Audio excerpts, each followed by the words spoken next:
ఈరోజు మనం టెట్ పరీక్షకు హాజరవుతున్న పేపర్ 2 తెలుగు ఏం చదవాలి, పేపర్ 2 తెలుగులో ఏ విషయాలు చదవాలి, అసలు పేపర్ 2లో ఉన్న సిలబస్ ఏంటి, ఇవన్నీ కూడా చూద్దాం. అయితే ముందుగానే ఒక మాట చెప్తా ఉన్నాను. కొంతమంది ఎన్నో పోటీ పరీక్షలు రాసి ఉన్నారు, టెట్ మోడల్ కూడా తెలిసిన వాళ్ళు ఉన్నారు. టెట్ పరీక్షలో అర్హత పొందితేనే, క్వాలిఫై అయితేనే మనకు డిఎస్సికి హాజరవడానికి అవకాశం ఉంది. కాకపోతే సిలబస్లు చూసినప్పుడు టెట్లో ఉన్న చాలా సిలబస్లు మనకు డిఎస్సికి ఉపయోగపడేవి. కాబట్టి డిఎస్సికి చదువుతున్న వాళ్ళు వాటిలో భాగంగా టెట్ పరీక్షలోని అంశాలను కూడా ప్రత్యేక దృష్టి పెట్టండి. ఇదే అదే అనుకుంటూ వాటిలో ఉన్న కోరిలేషన్ని దూరం చేసుకోకండి. ఎక్కడ అంశాలు మనకు టెట్కు ఉపయోగపడుతున్నాయి వాటన్నింటినీ తీసుకోండి. సిలబస్ ఒకటే, కొన్ని వేరియేషన్స్ ఉన్నాయి. ఇక ఇప్పుడు మనం నిర్వహించే టెట్లో లక్షాధార ప్రశ్నలే మనకు తెలుసు. టెట్ పేపర్ని చూసినప్పుడు పేపర్ 1 వాళ్ళకి కానీ పేపర్ 2కి కానీ మనకుండేవి 150 మార్కులే. ఈ 150 మార్కులలో చైల్డ్ పెడగాలజీకి 30 మార్కులు తీస్తే, లాంగ్వేజ్ 1 తెలుగు వాళ్ళు ఎవరైనా సరే వాళ్ళకి 30 మార్కులు, ఇంగ్లీష్కి 30 మార్కులు, ఇక సోషల్ స్టడీస్ వాళ్ళకు వేరియేషన్ ఉంది, మళ్ళీ సైన్స్ వాళ్ళకు వేరియేషన్ ఉంది. సోషల్ వాళ్ళైతే సోషల్ కంటెంట్లో 60 మార్కులు చదివేది ఉంటుంది, మళ్ళీ మ్యాథ్స్ 30 మార్కులు ఎప్పట్లానే ఉంది. సైన్స్ వాళ్ళైతే అటు ఫిజికల్ సైన్స్, బయో సైన్స్ అవి 30 మార్కులు తీసుకునేది ఉంది. ఇట్లా మనము పేపర్ని ఓవరాల్ సమగ్రంగా మీరు అంచనా వేసుకొని దాని ప్రకారం ప్రణాళికను రాసుకుంటూ ఇక ఒక్కొక్క దానికి వెళ్ళాల్సిన అవసరం ఉంది. మరి తెలుగు పేపర్ 2లో ఏమున్నాయి, ఏం చదవాలి? ఫస్ట్ మనం ఇక్కడ సిలబస్ చూద్దాం. లాంగ్వేజ్ 1 తెలుగు మార్కులు 30. ఇక్కడ చూసినప్పుడు తెలుగులో మనకు ముఖ్యంగా 5 అంశాలను గమనిస్తాం. ఒకటి విషయావగాహన, రెండవది భాషాంశాలు, పదజాలాలు, తర్వాత బోధనా పద్ధతులు అవన్నీ కూడా ఉన్నాయి. తెలుగు సాహిత్యం మొదటిది విషయం, రెండవది తెలంగాణ సాహిత్యం సంస్కృతి, ఆ తర్వాత ప్రాచీనం ఆధునికం, మూడవ అంశం పదజాలం, నాలుగవది భాషాంశాలు, ఐదవది బోధనా పద్ధతులు. ఓవరాల్గా చూస్తే 5 అంశాలుగా తెలుగును మనము విభజించుకోవడం జరిగింది. ఇలా విభజించుకున్న తర్వాత ఏ అంశాలు ఎన్ని ఉంటాయి అనేది కూడా చూద్దాం. 30 మార్కులలో మొట్టమొదటిగా మనం తెలుసుకోవాల్సిన విషయం ఏమిటంటే, తెలుగుకు సంబంధించి 30 మార్కులలో 24 మార్కులు కంటెంట్ పైన ఉంటాయి. మిగతా 6 మార్కులు బోధనా పద్ధతులు, మెథడాలజీ పైన, భాషా బోధనా పద్ధతులు, మెథడాలజీ పైన ఉంటాయి. మరి ఈ విషయావగాహన తెలుగుకు సంబంధించి ఏం చదవాలి అన్నప్పుడు 3వ తరగతి నుంచి 10వ తరగతి వరకు చదవాలి అనుకుంటే, పేపర్ 2 వాళ్ళు 6వ తరగతి నుంచి 10వ తరగతి వరకు చదివితే చాలు అనేది ఒక బేసిక్గా ఉంది. కానీ నా దృష్టిలో 3 నుంచి కూడా ఒకసారి చూస్తే పూర్తి స్థాయిలో అవగాహన వస్తుంది. పేపర్ 1 వాళ్ళు ఎలాగూ చదువుతారు, మీరు కూడా ఒక్కసారి ఒక రోజు కేటాయించండి చాలు. పేపర్ 1వ తరగతి నుంచి 5వ తరగతి వరకు ఏ కవులు ఉన్నారు, అక్కడ ఎలాంటి ప్రక్రియలు తీసుకున్నారు, అక్కడ బేసిక్స్ కూడా ఇస్తూ ఉంటారు కదా. అంటే విరామ చిహ్నాలు అంటే ఏంటి, సందులు అంటే ఏమిటి, అక్కడ బేసిక్స్ మొదలై 6వ తరగతి నుంచి మనకు ఎక్కువ స్థాయిలో వెళ్తూ ఉంటాయి. కాబట్టి ఇక్కడ ప్రైమరీకి కొంత టైంనిచ్చి అప్పర్ ప్రైమరీ నుండి సెకండ్ లెవెల్ వరకు పూర్తి స్థాయిలో తెలుగు పాఠ్య పుస్తకాలను చదవాల్సిన అవసరం ఉంది. ఈ తెలుగు అనగానే ఎక్కడికి వెళ్ళాలి, ఎక్కడెక్కడ పుస్తకాలు తేవాలి, ఇదంతా గాబరా పడకండి.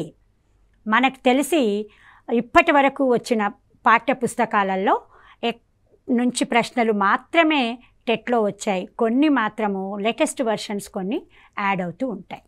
ఇక తెలుగులో సిలబస్ని చూసినప్పుడు పేపర్ 2 గురించి మనం చదువుకుంటున్నాం. ఇప్పుడు పేపర్ 2లో మొట్టమొదటిది విషయం.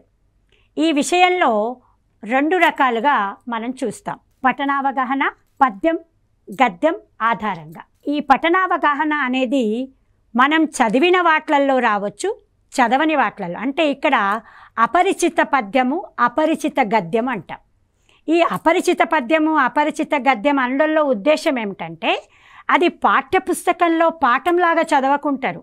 కానీ మీరు ఏ పుస్తకంలోనో అక్కడ సృజనాత్మకత అంశాలలోనో నేర్చుకుందామనే అంశాలలో ఇంకా కొన్ని మనము లైబ్రరీ పరంగా చాలా చదువుతుంటాం కదా, ఎక్కడో ఒక చోట ఇవి మనకు ఎదురవుతూ ఉంటాయి. పఠనావగాహనలో పద్యం గద్యం ఆధారంగా ప్రశ్నలు ఇవ్వబడతాయి.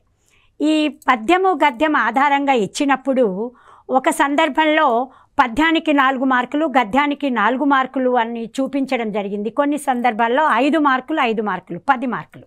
ఇక మోడల్ పేపర్స్ని కూడా మనం గతంలో జరిగిన పేపర్లను చూసినప్పుడు కూడా మొట్టమొదటనే పద్యం ఇచ్చిన చోట గద్యం ఇవ్వలేదు, గద్యం ఇచ్చిన చోట పద్యం ఇవ్వలేదు. కొన్ని సందర్భాలలో పద్యము గద్యము అంటే ఇవి అపరిచిత పద్యము, అపరిచిత గద్యము 2 కూడా ఇవ్వడం జరిగింది.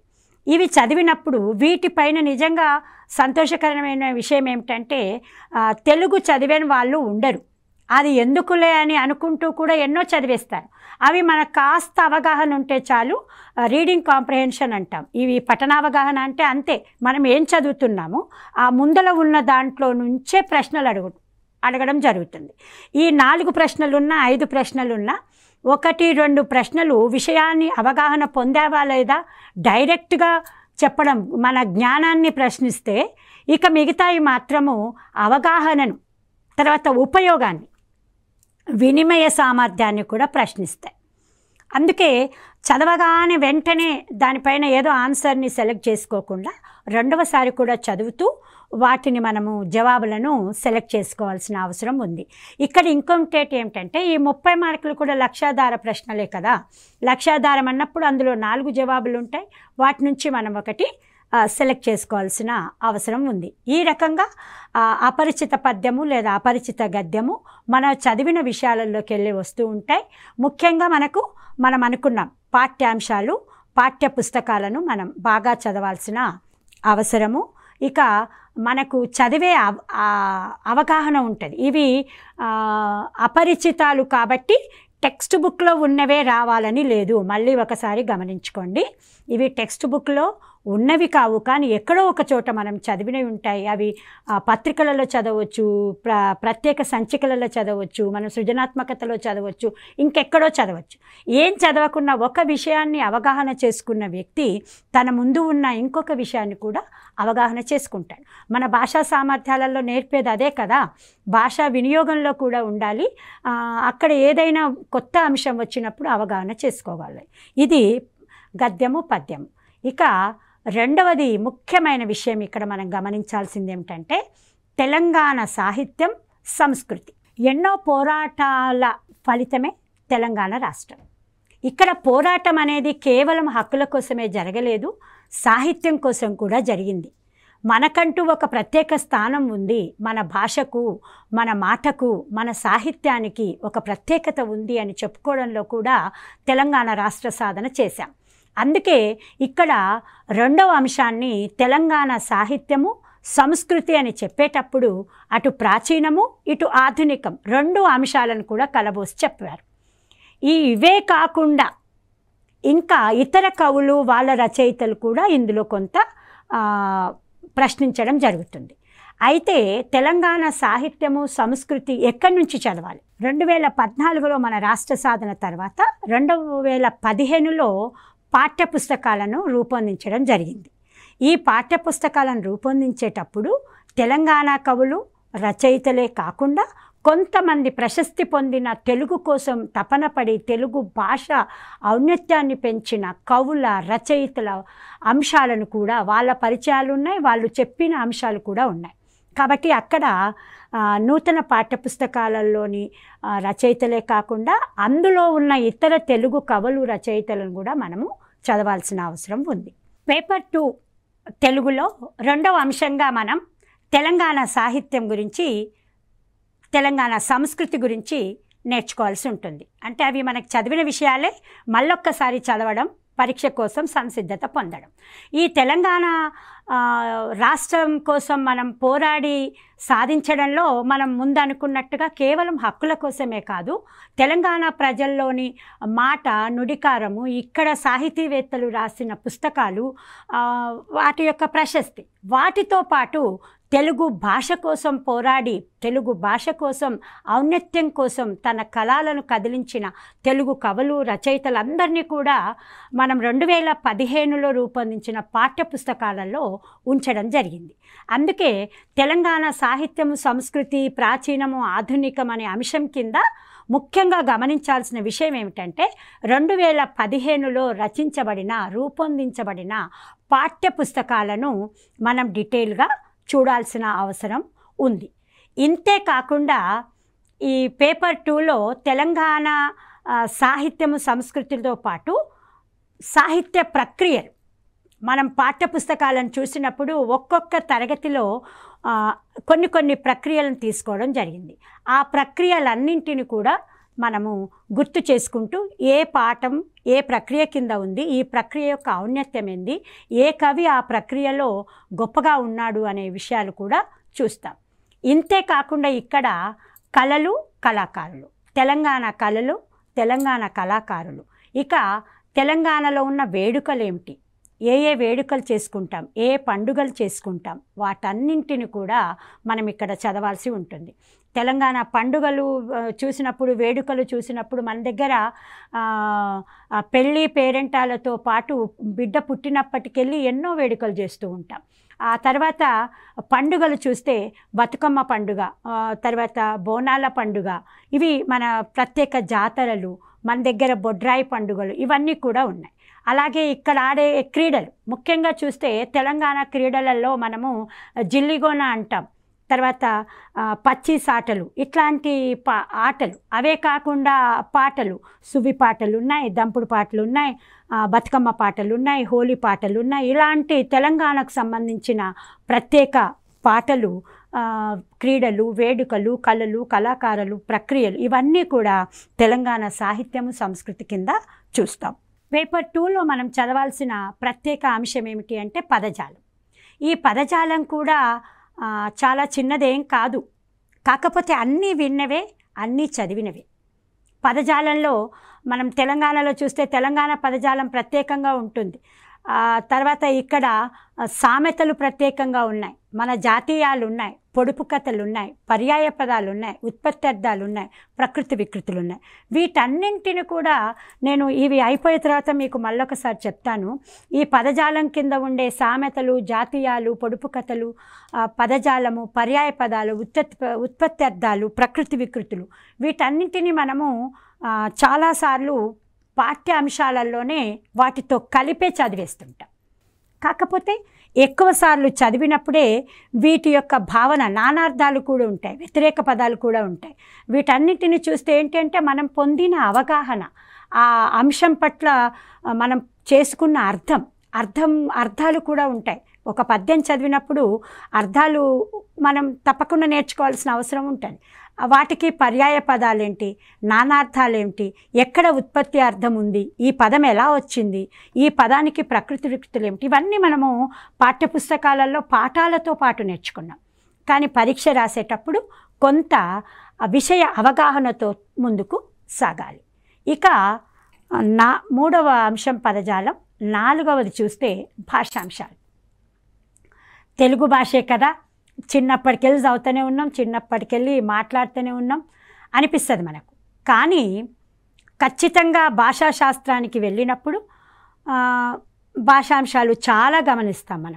మనం ఏమైతే మాట్లాడుతున్నామో అదే భాష, వాటికి లిఖిత రూపం ఇచ్చినప్పుడు లిఖిత రూపం అవుతుంది. మరి ఇదొక ప్రవాహం లాంటిది. ఒక నది ప్రవహిస్తుంటుంది, ఒక వాగు ప్రవహిస్తుంటుంది. కానీ ఒక నదీ ప్రవాహంలో ఎన్నో అంశాలు జొరబడ్డట్టుగా భాషాపరంగా కూడా కొత్త విషయాలన్నీ కూడా చేరుతూ ఉంటాయి. మూలాలు అక్కడే ఉన్నాయి. ఆ మూలాల ఆధారంగానే కొత్త విషయాలెన్నో నేర్చుకోవాల్సిన అవసరం ఉంటుంది. అయితే ఇక్కడ మనము భాషాంశాలలో చూస్తే ముఖ్యంగా అక్షరాలు వర్ణమాల అంటాం కదా, వర్ణమాల తర్వాత ద్విత్వ పదాలు, సంయుక్త అక్షరాలు, సంశ్లేషాక్షరాలు. ఏంటి ద్విత్వాలు అంటాం, వేటిని సంయుక్త అక్షరాలు అంటాం, సంశ్లేషాక్షరాలు అంటాం. ఇవన్నీ ఒక్కసారి మనము వెనక్కి వెళ్తే చాలు గుర్తుకొస్తాయి. వాటిని బాగా మనసులో పెట్టుకోండి, కన్ఫ్యూజ్ కాకుండా ఏంటివి ద్విత్వాలు, ఏవి సంయుక్తాలు అటు తెలుసుకోవాలి. ఇక అక్షరాల కలయికతోని కొన్ని పదాలు ఏర్పడతాయి, కొన్ని అర్థవంతమైన పదాలతోని వాక్యాలు ఏర్పడతాయి. ఆ వాక్యాలు ఎలా ఉంటాయి, అసలు వర్గయుక్కులు అంటే ఏమిటి, పరుషాలు, సరళాలు, వీటన్నిటిని కూడా మనము చిన్న క్లాసులోకి వెళ్ళి చదువుతూనే ఉంటాం, డిగ్రీల వరకు వస్తూనే ఉంటాయి. ప్రత్యేకంగా పిహెచ్డీలు చేసిన వాళ్ళు కూడా భాషాపరంగా ఉన్నారు. కాబట్టి వీటిని కొంచెం శ్రద్ధ పెడితే వాటి యొక్క తేడా ఏంటో తెలుస్తుంది, వాటిని ఎలా చదవాలో కూడా అర్థమవుతుంది. భాషా భాగాలన్నీ కూడా మనము నామవాచకాలు, సర్వనామాలు, ఇవి కర్త, కర్మ, ఇవన్నీ కూడా మనం చూస్తూ ఉన్నాం. విశేషణాలు, అవ్యయాలు, అవన్నీ కూడా భాషా భాగాలలో నేర్చుతాం. ముఖ్యంగా లింగాలు, వచనాలు, కాలాలు, మనము లింగాలలో స్త్రీ పురుష లింగాలతో పాటు ఏకవచనం, బహువచనాలు, కాలాలు అన్నప్పుడు 3 కాలాలు. ఇక విభక్తులు, మనము విభక్తుల లేనిది అసలు భాషను ఒక వాక్యాలలో మనము లింక్ అనేది ఇవ్వలేము. అవ్యయాలు, విరామ చిహ్నాలకైతే ప్రత్యేకంగా భాషలో ఒక పట్టు ఉంది కాబట్టి విరామ చిహ్నాలు. ఇక సందులలో చూస్తే తెలుగు సందులు, సంస్కృత సందులు, సమాసాలు, క్రియలు చూసినప్పుడు సమాపక క్రియలు, అసమాపక క్రియలు. వాక్యాలలో మళ్ళీ రకాలు. ఒక వాక్యం ఏర్పడితే అయిపోదు, అబ్బా అనేది ఒకటి, ఏంటి, ఇవి ప్రశ్నార్థక సూచనలు. కానీ వాక్యం మొత్తం కూడా ఆశ్చర్యార్థక వాక్యాలు ఉంటాయి, విద్వర్ధకాలు ఉంటాయి, ప్రశ్నార్థకాలు ఉంటాయి, సందేహార్థక వాక్యాలు కూడా ఉంటాయి. ఈ వాక్యాల రకాలన్నింటిని కూడా చూసుకోవాలి. కొన్ని నిషేధార్థకాలు కూడా ఉంటాయి. ఇక ముఖ్యంగా ఏమిటంటే వాక్యాలలో ప్రత్యక్ష వాక్యాలు, పరోక్ష వాక్యాలు. నేను ఇలా మాట్లాడుతున్నప్పుడు ప్రత్యక్షమే, కానీ నేను మాట్లాడని ఇంకొకరికి చెప్పేటప్పుడు పరోక్ష వాక్యాలు ఉంటాయి. అట్లాగే కర్తని వాక్యాలు, కర్మని వాక్యాలు. ఇలా భాషాంశాలన్నింటిని చూస్తూ పోతే ఇవి చిన్న చిన్నగా మన మెదడులో కూర్చొని వాటి యొక్క వేరియేషన్ అనేది మనం గమనిస్తూ వెళ్తే చాలు. ఇవి పెద్దగా కష్టపెట్టే విషయాలు కావని ఇష్టంగా చదవాలి, కష్టపడొద్దు. ఇష్టంగా చదివితే మనం కష్టపెట్టవు, చాలా సంతోషంగా. ఇవన్నీ మన ముందున్నవే, వీటిల్లోకి వెళ్ళి అన్నీ బయటికి వస్తాయి. ఇక ముఖ్యంగా ఛందస్సు, అలంకారాలు కూడా ఉన్నాయి భాషాంశాలలో. వీటన్నింటినీ మనం చదవాలి. కానీ చదివేటప్పుడు ముఖ్యంగా పాఠ్యపుస్తకాలను తీసుకొని ఆ స్థాయి వరకు చదివితే చాలు. మనకు 30 మార్కులలో 24 మార్కులు కంటెంట్కు ఉన్నాయి. ఆ కంటెంట్లో భాషాంశాలలో ముఖ్యంగా 8 నుంచి 8 మార్కుల వరకు, 6 మార్కుల నుండి 8 మార్కుల వరకు కూడా భాషాంశాలలో వస్తూ ఉంటాయి, గమనించుకోవాలి. పదజాలం నుండి కొన్ని 6 నుండి 8 ఇట్లా డివైడ్ చేసుకుంటే 24 మార్కులను వీటిల్లోనే మనకు 4 భాగాలను యావరేజ్గా 6 మార్కులను తీసుకున్నా కూడా మనకు 24 మార్కుల కింద ఇవి తీసుకుంటాం. ఇక 5వది బోధనా పద్ధతులు. ఇక్కడ నేను ఒక ముచ్చట చెప్తాను. బోధనా పద్ధతులకు వెళ్ళే ముందు మనము ఎన్నో పుస్తకాలను చదువుతాం. పోటీ పరీక్షలు, టెట్లో అర్హత పొందాలి, డిఎస్సిలో పొందాలి, లేదా గ్రూప్ 1 ఆఫీసర్ కావాలి, మనం హాస్టల్ వార్డెన్స్ ఆఫీసర్స్ అవి కావాలన్నా కూడా, ఎక్కడ వెళ్ళాలన్నా కూడా ఒక ఆతృత మనలో ఉంటుంది. ఏమి చదవాలి, ఇంకా ఇంకా ఇంకా ఇంకా చదవాలి అని. చదివేటప్పుడు కేవలము ఒకే మూడ్లో ఒకే దాన్ని ఫాలో కాకుండా మన అకాడమిక్ బుక్స్ని ఫాలో అవుతూ, గవర్నమెంట్ ప్రచురణల పుస్తకాలను ఫాలో అవుతూ, ఎంతమంది ఏం చెప్పినా అందులో ఉన్న మంచిని గమనించండి. అదే ఒకే దాంట్లో ట్రాప్లోకి వెళ్ళకుండా మీకంటూ ఒక స్ట్రాటజీ ఉంటుంది. ఆ స్ట్రాటజీని చూసుకొని మీ యొక్క ప్రణాళికాబద్ధమైన చదువును చదవండి. అప్పుడు ఖచ్చితంగా మీరు క్వాలిఫై అవ్వడం అనేది పెద్ద అంశమే కాదు. 150 మార్కులలో తెలుగుకు 30 మార్కులు ఉన్నాయి. తెలుగు 30 మార్కులలో మీరు పాఠ్యపుస్తకాలను చదివినప్పుడు ఈ 24 మొదటి మార్కులలో ఎక్కువగా మీకు పోవు. కనీసం 20-22 మార్కులు మీరు పొందవచ్చు. ఎందుకంటే ఇక్కడ డెఫినేషన్స్ కన్నా కూడా వాళ్ళు అడిగేది విషయం ఎట్లా ఉంటుంది అంటే వినియోగపరంగా ఉంటుంది. కాబట్టి వాటిని కూడా మనం మోడల్ పేపర్లలో చూసుకుందాం. ఈ భాషాంశాల వరకు ఇవి. ఇక తెలుగులో సిలబస్లో 5వది బోధనా పద్ధతి. బోధనా పద్ధతులలో మనము 7 అంశాలుగా చూస్తున్నాం. ఇవి మీరు డిఎడ్లో కావచ్చు, ఇది బిఎడ్లో చదివిన ముచ్చట్లే ఇవన్నీ కూడా, పేపర్ 2 కాబట్టి. భాష, మాతృభాష బోధనా లక్ష్యాలు ఏమిటి, భాష వివిధ భావనలు స్వభావం ఏంటి, తరగతి గదిని ఎలా అన్వయించాలి, భాషా నైపుణ్యాలు ఏమిటి, సాధించాల్సిన సామర్థ్యాలు ఏమిటి, ఇది ముఖ్యం అన్నట్టు. మనకు భాషా లక్ష్యాలు ఏమున్నాయో ఆ లక్ష్యాలలో నైపుణ్య సాధన, సామర్థ్య సాధన అనేది ముఖ్యం. ఎంత బోధన చేసేది, ఎంత చదువు చదివేది భాషా లక్ష్యాలు అంటే విద్యా లక్ష్యాలలో భాషా లక్ష్యాలు, భాషపరంగా చూసినప్పుడు భాషా లక్ష్యాలు ఉంటాయి. కాబట్టి ఆ తరగతికి సంబంధించి ఆ నైపుణ్యం వచ్చిందా లేదా, అట్లా తరగతి గది అన్వయం చేస్తూ మనము బోధనా పద్ధతులు ఉంటాయి. ప్రణాళిక రచన, పాఠ్య గ్రంథాలు ఎలా ఉన్నాయి అంటే మనము వార్షిక ప్రణాళికలు ఉంటాయి, యూనిట్ ప్రణాళికలు ఉంటాయి, పీరియడ్ ప్రణాళికలు ఉంటాయి. ఓవరాల్గా ఒక ప్రణాళిక రచనతోనే పాఠ్యాంశాలను బోధించడం జరుగుతుంది. అట్లా బోధనా పద్ధతులు చదివినప్పుడు మనకు మాతృభాష కావచ్చు, ఏ భాష అయినా సరే అక్కడ మనం ఈ ప్రణాళిక రచనను చూసి ఉంటారు కాబట్టి వాటిపైన కూడా శ్రద్ధ. ఇక్కడ బోధనా పద్ధతులలో వచ్చే 6 మార్కులలో ఇవన్నిటిని చదివేది ఉంది. సాహిత్య ప్రక్రియలలో బోధనా పద్ధతులు అంటే ఒక్కొక్క ప్రక్రియను బోధించేటప్పుడు ఏ పద్ధతిని పాటిస్తావు, అది లెక్చర్ పద్ధత లేకపోతే డెమో పద్ధత, ఏ పద్ధతిని పాటిస్తావు, ఆధునిక ధోరణులు బోధనలో ఏమన్నా ఉన్నాయా. ఇవాళ డిజిటల్ పద్ధతి వచ్చింది, చాలా వరకు మనము చాలా వాటిని డౌన్లోడ్ చేసుకొని కూడా చూపించగలుగుతూ ఉన్నాం. మన టీఎల్ఎంలో వాటికి కూడా స్థానం ఇచ్చాం.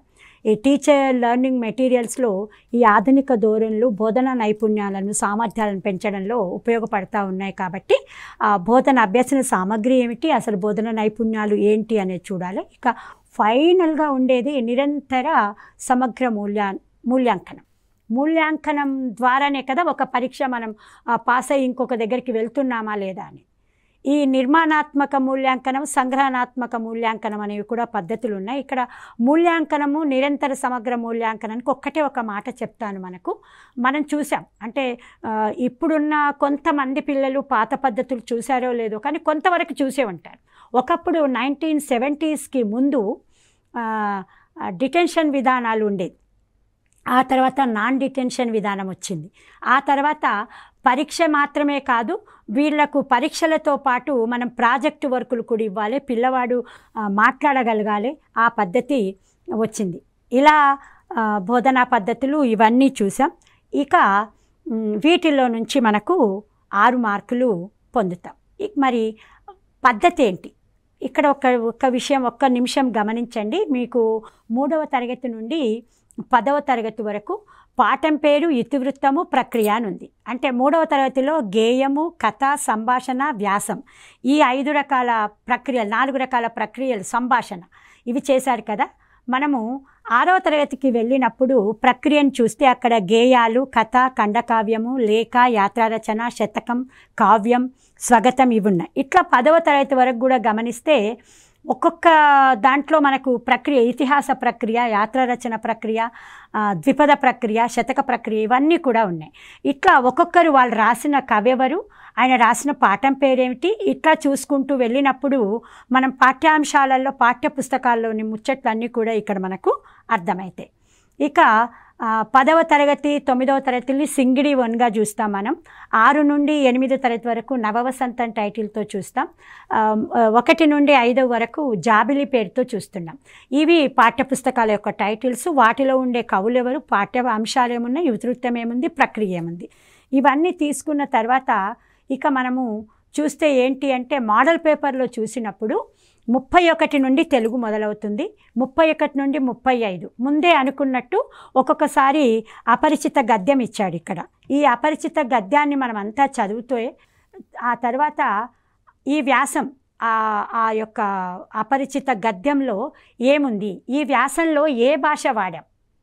ఇప్పుడు మనం వ్యాసం చదివాం కదా, ఒక్కటి పూర్వకాలంలో మన దేశంలో పుట్టి పెరిగిన అని ఉన్నప్పుడు ఇది ఏ భాషలో ఉంది, ఇది శిష్ట వ్యవహారికమా, ఆధునికమా, ప్రాచీనమా, శుద్ధ గ్రాంధికమా, ఇది అంటే వినిమయం అనే నాలెడ్జ్ ఉండాలన్నాను చూడండి, అదే ఇది. ఇక్కడ చూస్తే మనకు ఈ వ్యాసం శిష్ట వ్యవహారికంలో ఉంది. ఇక ఇక్కడ 31 నుండి 35 వరకు ఇదే వ్యాసం మీద ప్రశ్నలు ఉంటాయి.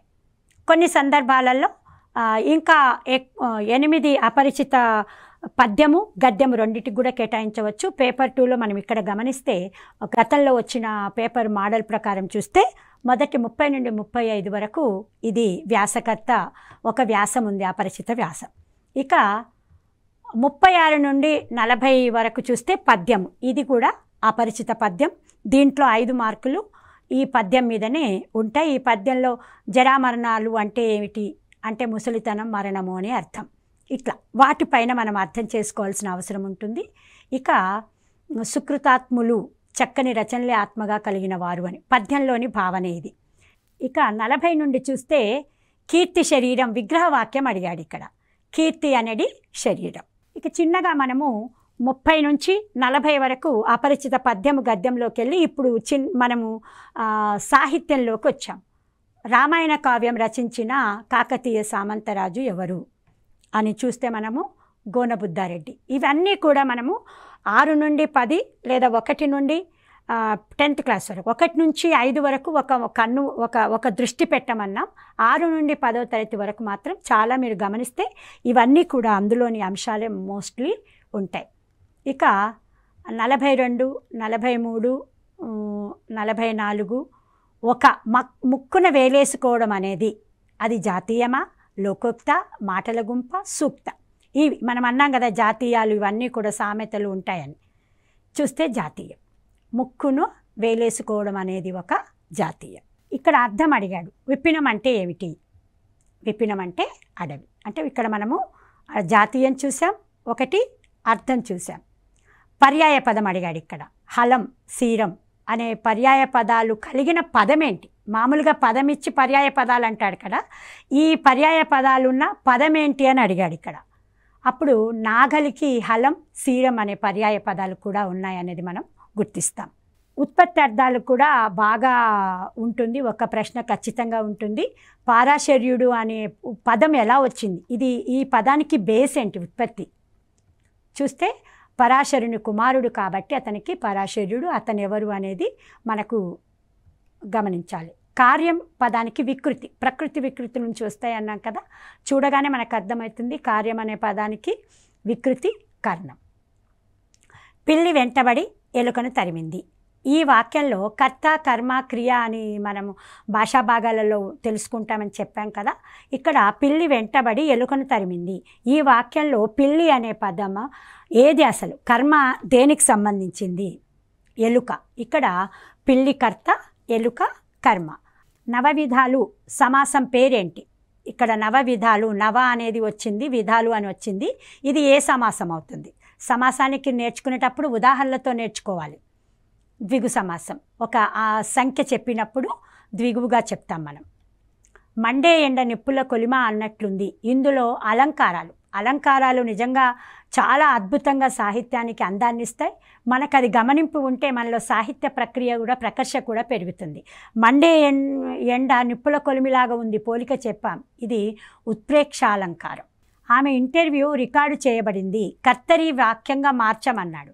కర్తని, కర్మని ప్రత్యక్ష పరోక్ష వాక్యాలు ఉంటాయి అన్నాం కదా, వినిమయంలోనే ఎక్కువగా అడుగుతాడన్నాడు.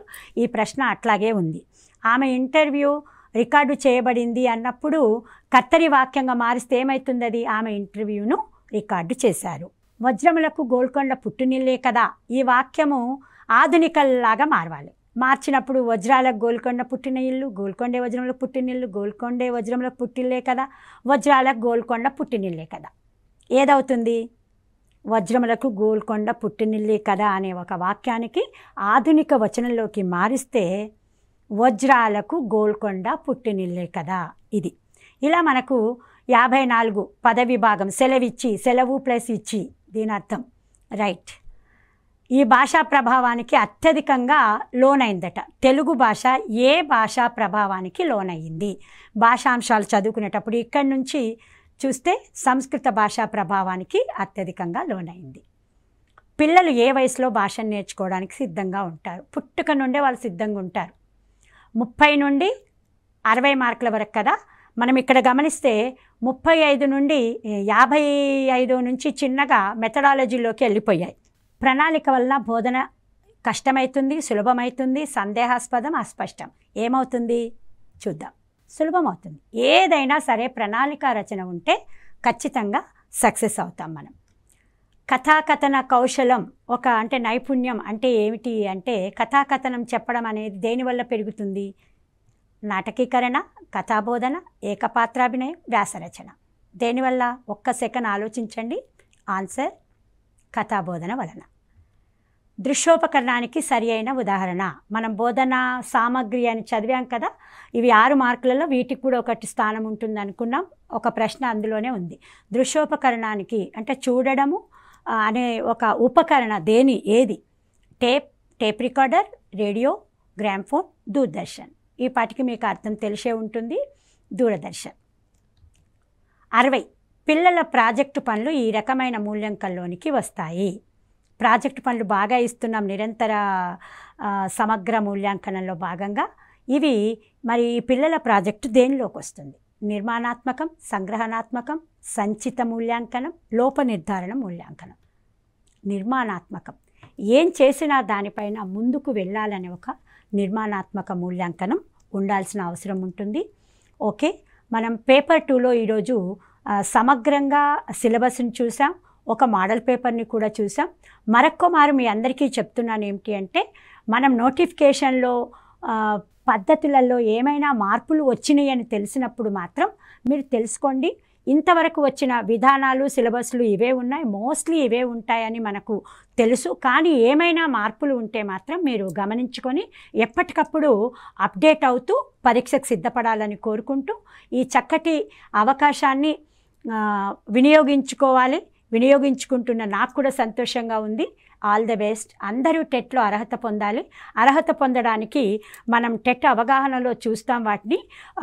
ప్రతి ఒక్కరూ 150 మార్కులలో జనరల్ వాళ్ళకైతే 90 మార్కులకే క్వాలిఫై అవుతారు.